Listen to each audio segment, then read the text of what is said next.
안녕하십니까? 여러분의 풍요로운 인생 설계를 함께하는 지혜의 나침반입니다. 오늘은 우리 모두가 꿈꾸는 걱정 없는 노후에 대한 구체적인 이야기를 나눠보려 합니다. 만약 당신이 65세 은퇴를 앞두고 있고 약 13억 원의 은퇴 자산을 가지고 있다면 당신의 미래는 어떤 모습일까요? 막연한 상상이 아니라 데이터를 통해 현실적인 은퇴 후의 삶을 그려보겠습니다. 오늘의 주인공은 가상의 인물인 김철수, 이영희 부부입니다. 두 분은 실제 인물이 아니기에 우리는 이들의 상황을 통해 개인정보 걱정 없이 은퇴 설계의 핵심을 깊이 들여다볼 수 있을 것입니다. 자, 그럼 철수 씨와 영희 씨 부부의 이야기 속으로 함께 떠나보겠습니다. 현재 두 분의 나이는 64세, 내년인 65세의 은퇴를 계획하고 있습니다. 평생을 성실하게 일해온 이들은 안정적인 투자를 선호하는 균형 투자자입니다. 포트폴리오의 약 60%는 주식에 40%는 채권에 투자되어 있죠. 부부의 은퇴 자산을 자세히 살펴보겠습니다. 이들은 캐나다의 은퇴 제도를 기반으로 자산을 형성했습니다. 이는 한국의 연금 제도와 유사한 점이 많아 우리에게도 큰 시사점을 줍니다. 먼저 한국의 개인형 퇴직연금이나 연금저축계좌와 유사한 RRSP, 즉 등록 은퇴저축계획에 약 9억 9천만 원을 보유하고 있습니다. 이 계좌의 특징은 인출하기 전까지 세금이 부과되지 않는다는 점입니다. 남편인 철수 씨 명의로 6억 원, 아내인 영희 씨 명의로 3억 9천만 원이 있습니다. 다음으로 정말 중요한 계좌가 등장합니다. 바로 TFSA, 비과세 저축 계좌입니다. 이 계좌 안에서 발생한 모든 투자 수익에 대해서는 세금이 전혀 붙지 않습니다. 한국의 ISA 계좌와 비슷하지만 혜택의 폭이 훨씬 크다고 볼 수 있죠. 부부는 이 비과세 계좌에 각각 1억 6,500만 원씩 총 3억 3천만 원을 가지고 있습니다. 총 투자 자산은 약 13억 2천만 원이네요. 부부는 은퇴 후 매달 825만 원 정도를 생활비로 사용하고 싶어 합니다. 물론 이 금액은 시작점일 뿐입니다. 저희는 물가 상승률을 감안하여 시간이 지남에 따라 생활비가 자연스럽게 증가하는 것까지 계획에 반영했습니다. 단순화를 위해 초기에는 여행 등으로 지출이 많고 후기에는 의료비 지출이 늘어나는 등의 변수는 일단 제외하고 일정한 소비 패턴을 가정하겠습니다. 또한 부부는 약 8억 2,500만 원 가치의 집을 소유하고 있으며 다행히 주택담보대출을 포함한 어떠한 빚도 없는 상태입니다. 이것만으로도 노후 준비의 절반은 성공한 셈이죠. 마지막으로 정부로부터 받는 연금이 있습니다. 한국의 국민연금에 해당하는 캐나다 연금 플랜을 통해 부부는 65세부터 각각 매달 약 132만 원을 수령할 자격이 있습니다. 또한 한국의 기초연금과 유사한 노령보장연금으로 각각 매달 약 80만 원을 추가로 받게 됩니다. 이 연금액 역시 물가에 따라 꾸준히 인상됩니다. 자, 모든 변수를 종합해볼 때 철수 씨와 영희 씨의 은퇴 계획은 어떨까요? 결과는 매우 긍정적입니다. 저희의 분석에 따르면 이들 부부는 자신들이 필요로 하는 소득을 충족시키는데 필요한 자금의 118%를 이미 확보한 상태입니다. 즉, 재정적으로 매우 안정적인 노후를 보낼 수 있다는 뜻입니다. 만약 계획대로 매달 825만 원을 지출한다면 부부가 세상을 떠날 때쯤에는 약 16억 5천만 원의 유산을 자녀나 자선단체에 남길 수 있을 것으로 예상됩니다. 또한 예상보다 더 오래 살게 되더라도 약 8년 정도의 추가 생활비를 감당할 수 있는 재정적 여유, 즉 쿠션을 가지고 있습니다. 13억 원이 넘는 투자 자산은 시장 상황에 따라 끊임없이 변동할 것입니다. 하지만 현재 부부의 재정 상태는 이러한 시장의 변동성을 충분히 견뎌낼 수 있는 높은 회복 탄력성을 보여줍니다. 1000개의 다른 미래 시나리오를 시뮬레이션 해본 결과 부부의 은퇴 계획 성공 가능성은 매우 높게 나타났습니다. 평균적으로 기대 수명에 도달했을 때 약 6억 6천만 원 이상의 자산을 남길 것으로 예측됩니다. 이것은 정말 훌륭한 출발점입니다. 이제 우리는 이 안정적인 기반 위에서 어떻게 하면 더 현명하고 풍요로운 노후를 만들 수 있을지 고민해야 합니다. 바로 여기에서 두 가지의 매우 중요한 결정이 우리를 기다리고 있습니다. 이 두 결정은 서로 얽혀 있어 하나의 선택이 다른 선택에 큰 영향을 미치게 됩니다. 첫 번째 질문은 어떤 계좌의 돈부터 인출해서 사용할 것인가? 이고 두 번째 질문은 국민연금은 언제부터 수령하기 시작할 것인가? 입니다. 먼저 가장 일반적인 시나리오를 살펴보겠습니다.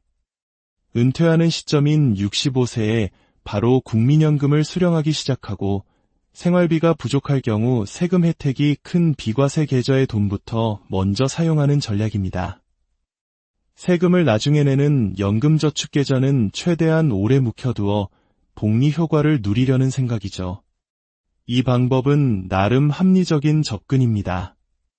비과세 계좌의 돈을 먼저 사용하면 당장의 세금 부담이 없으니까요.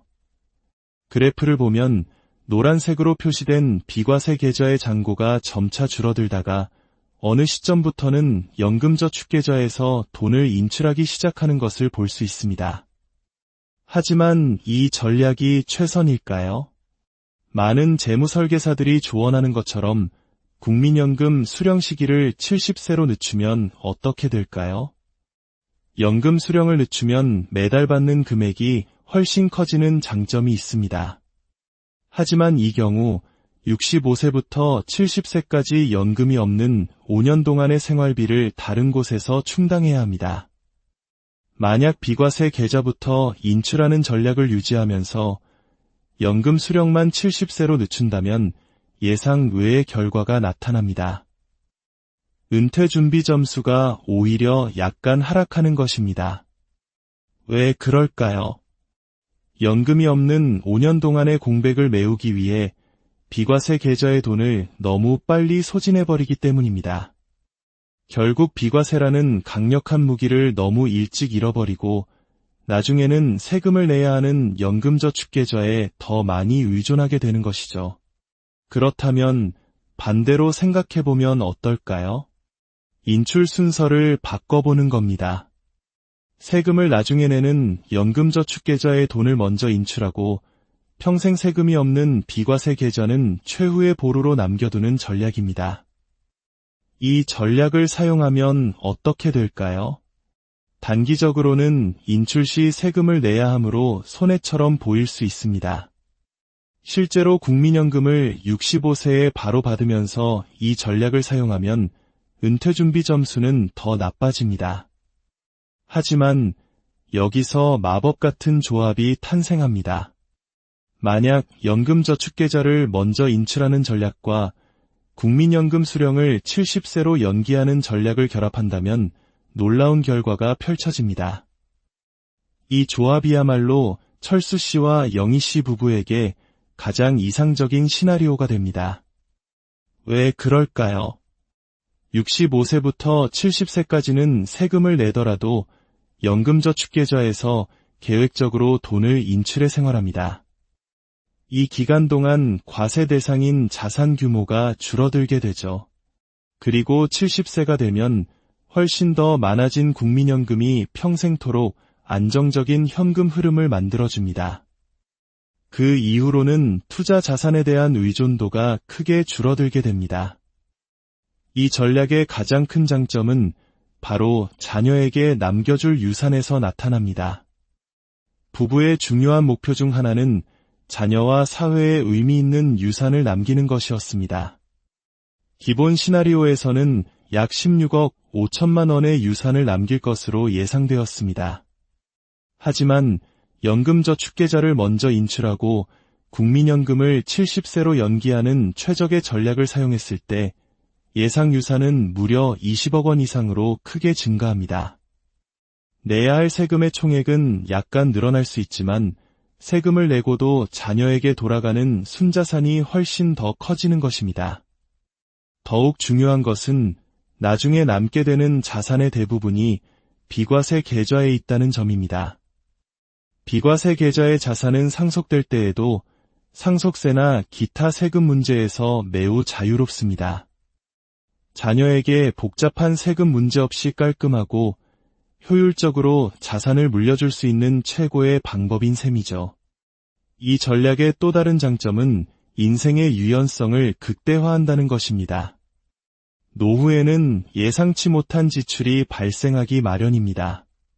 갑자기 차를 바꿔야 할 수도 있고 자녀의 결혼을 도와주거나 해외로 큰 여행을 떠나고 싶을 수도 있습니다. 만약 비과세 계좌를 초반에 모두 소진해버렸다면 이런 목돈이 필요할 때마다 세금을 내야 하는 연금저축계좌에서 큰 금액을 인출해야 합니다. 이는 그 해의 소득을 급격히 높여 다른 정부 복지 혜택을 삭감시키는 원인이 될 수도 있습니다. 하지만 비과세 계좌를 끝까지 지키고 있으면 필요할 때마다 세금 걱정 없이 자유롭게 자금을 활용할 수 있는 강력한 비상금을 평생 보유하게 되는 것입니다. 이는 돈으로 환산할 수 없는 심리적 안정감을 줍니다. 스트레스 테스트를 통해 여러 비관적인 시장 상황을 가정해 보아도 이 최적의 전략은 다른 어떤 전략보다 훨씬 안정적인 결과를 보여주었습니다. 최악의 시나리오가 닥쳤을 때의 손실을 최소화하고 평균적인 결과는 극대화하는 가장 현명한 선택인 것입니다. 물론 사람마다 생각은 다릅니다. 어떤 분들은 연금을 하루라도 빨리 받고 싶어하고 미래의 불확실성을 걱정하기도 합니다. 철수 씨와 영희 씨의 재정 상태는 워낙 튼튼하기에 65세에 연금을 바로 수령하는 선택을 하더라도 충분히 안정적인 노후를 보낼 수 있습니다. 결코 틀린 선택이 아닙니다. 하지만 오늘 우리가 함께 살펴본 것처럼 어떤 계좌에 돈을 먼저 사용할지, 그리고 연금 수령은 언제 시작할지에 대한 결정은 생각보다 훨씬 더 큰 나비 효과를 가져올 수 있습니다. 단지 돈이 고갈되지 않는 것을 넘어 자녀에게 더 많은 것을 남겨주고 인생의 모든 순간에 더 많은 선택권을 가지며 예상치 못한 위험에도 흔들리지 않는 굳건한 노후를 설계할 수 있게 됩니다. 오늘 철수 씨와 영희 씨의 이야기가 여러분 각자의 은퇴 계획을 점검하고 더 나은 미래를 그리는데 작은 등불이 되었기를 바랍니다. 이 지혜가 더 많은 분들께 전달될 수 있도록 이 이야기를 주변의 소중한 분들과 공유해 주시고 앞으로도 저희와 함께 풍요로운 인생을 설계하고 싶으시다면 구독을 통해 저희의 여정에 동참해 주십시오. 여러분의 삶에 언제나 평안과 지혜가 가득하기를